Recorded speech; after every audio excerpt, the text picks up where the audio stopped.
Good morning. Welcome to Spring Piston Rifle Fever. If you've never subscribed to my channel, I'd highly appreciate it if you hit that subscribe button and ring the bell so you get notifications. Today, it's early October. It's nice and cool out finally. This past week we had 90-degree days.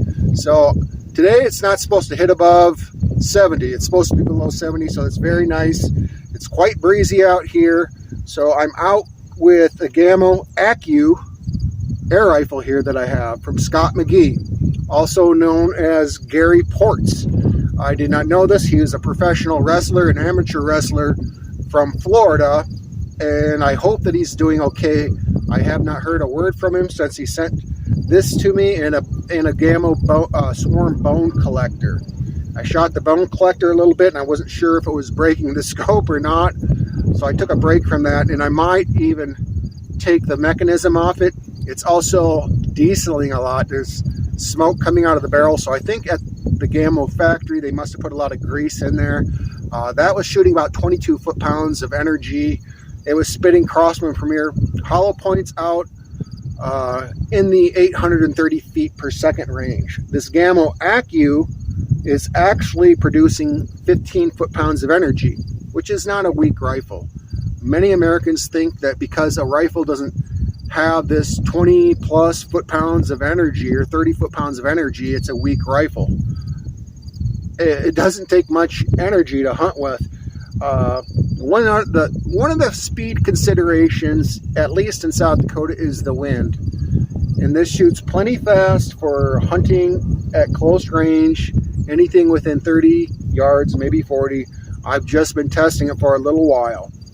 Actually, I was out with my HW95 here, and this is going to be a hunter's tip for you hunters out there that want to hunt with your break barrel air rifles if you've never done it yet, because people that I have probably realize that they should shoot before they hunt, because I actually believe I wounded a rabbit, but I couldn't find it. I went and I looked high and low for it.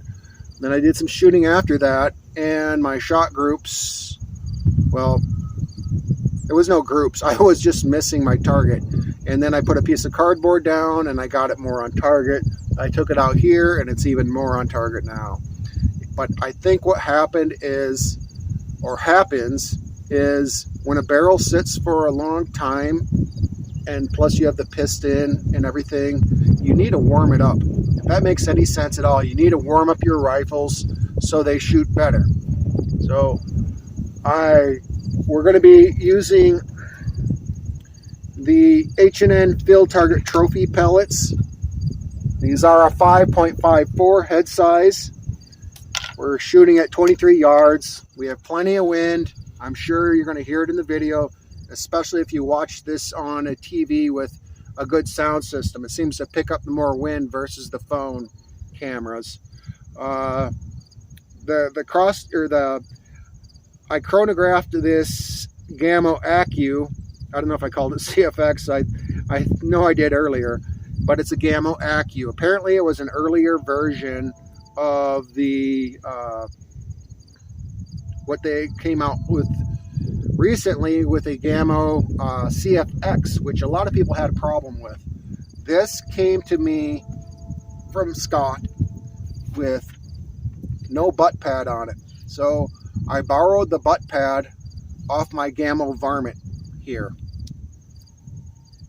So almost everything is interchangeable on these Gamo air rifles. I borrowed, let me back up. This one it cocked when I first got it. So you pull this down here and then you can cock it. So it wouldn't cock. It had a steel coiled spring in it, and when I got to here, it stopped. And I'm guessing Scott or whoever had it worked really hard on trying to cock it, and what it was doing, the main spring was broken in 3 different areas, and it had raveled down the spring guide, and it was gouging into the spring guide. The spring guide was kind of boogered up, so I actually borrowed the spring from my Gamo varmint in the top hat.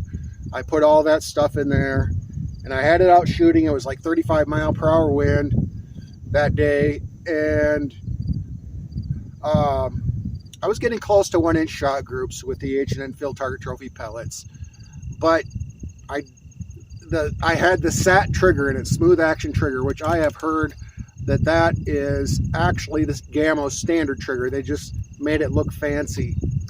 Anyhow, it was a long second stage trigger that I didn't really like, so I removed all of that again, and I put my gas ram and my cat trigger from my old Gamo Hornet Maxim, the rifle that I really liked, where the wedge detent started to get loose and wiggle, and I couldn't hit anything after that. So that rifle was through. But with this rifle, this is a fixed barrel under lever, so you cannot move this rotary breech, and I would say don't force it if it's not moving, because you do not want to screw it up in there. I think there's some O-rings in here in this little piece. So it shoots really smooth now with my gas ram in it. So you do that. Have this rotary breech. Let me get up close here. So you rotate that. Then you take a pellet. You sit it there. This is kind of tricky sometimes. Yeah, this one just flipped around on me, which can be a pain in the butt. What I have found actually what works better for me is to have the rifle about at an angle like this and lay the pellet in there, and then I shove it in with my thumb, and then I look to make sure it's not sticking out any, and I rotate that rotary breech back. Now this was spitting out the Crosman Premier hollow point pellets in the, it was in the 680 to 690 feet per second range. It was like in the upper 80s and the low 90s, 680, 690, and that produced a solid 15 foot-pounds of energy. And I know the camera phone might not pick it up very well, but we'll listen to the shot cycle of this. And by the way, this cat trigger, I have a screw in there that I put in there myself from a hardware store. I didn't buy anything from any airgun channel. So this is nice and light and crisp. So this is the safety right there. Back is safe. Forward is fire. So we'll listen to this as best as we can. It's just a quick little thud. I don't mind the gas rams that are lower powered. I am not a Magnum gas ram fan, but we will shoot at our target here at 23 yards with both rifles. I guess I will start out with the CFX first on the top target, and then we will go with the HW95 Luxus on the bottom target, and we will meet you downrange.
Hey, how you doing? I'm not sure how many times I might have called this the Gamo CFX, but it's not the Gamo CFX. It's actually the Gamo ACCU, and they have on the compression tube 950 feet per second with alloy.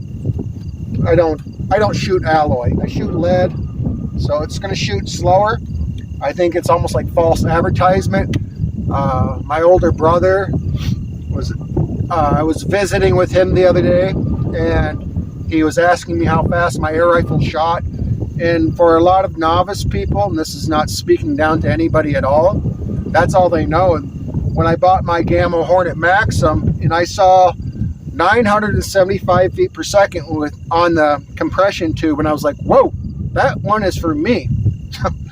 You know, they're not rim fires. These are air rifles. They shoot slower. They don't have tons of power.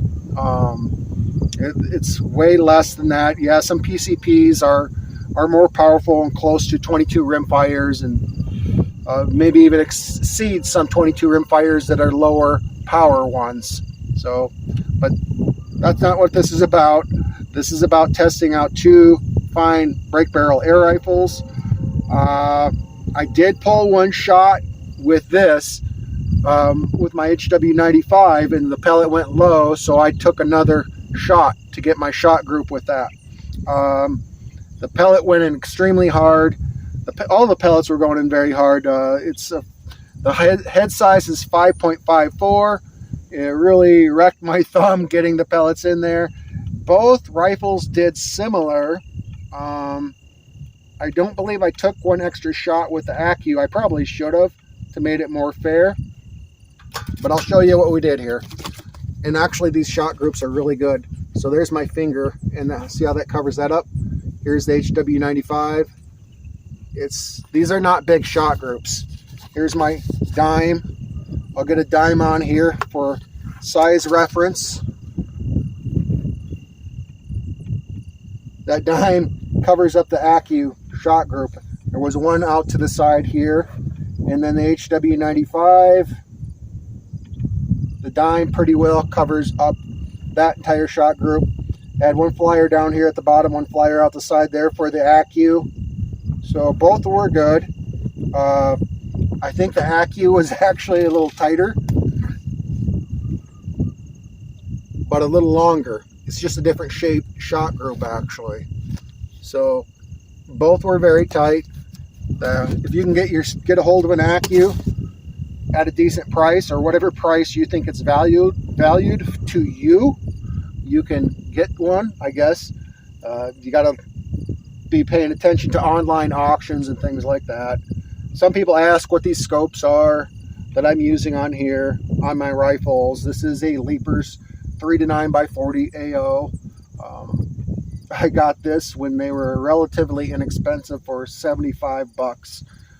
This is a Leapers. This is a 3-9x32. So it's got a 9 power here, non-adjustable objective. You have to focus with the eyepiece to help clear it up. Generally, with closer ranges, you will adjust that down to like 3.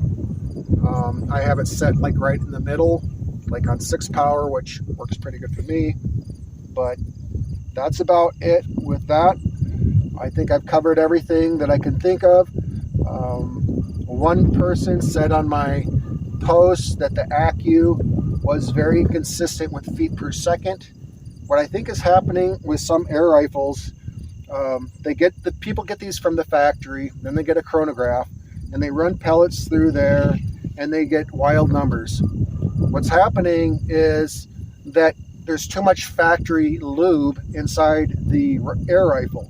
One of the very best things that you can do if you feel confident, or you have somebody else who can work on your air rifle, is to take it apart, clean out all that compression grease, put some moly paste up around the piston seal, not on the face of it, but around that, and around the base of the piston, and put that back in there, being very careful to not cut your piston seal as you put it back in. You may need to go inside with a fine file and clean out any sharp burrs, and that's what I had to do on this. When I put the cat trigger back in here, the trigger mechanism wouldn't want to go in, and I thought, whoa, it's too big. So I tried the original SAT trigger. That didn't want to go in either. And then I felt inside here's the pin that holds everything in there. The inside of it was sharp. So I took a file and filed that out, and then everything went in there fine. And this is, like I said, this is a smooth shooter. This is a very nice gift and highly appreciated. And I think that covers it for the Gamo ACCU, not CFX, Gamo ACCU air rifle versus the HW95. God bless every one of you.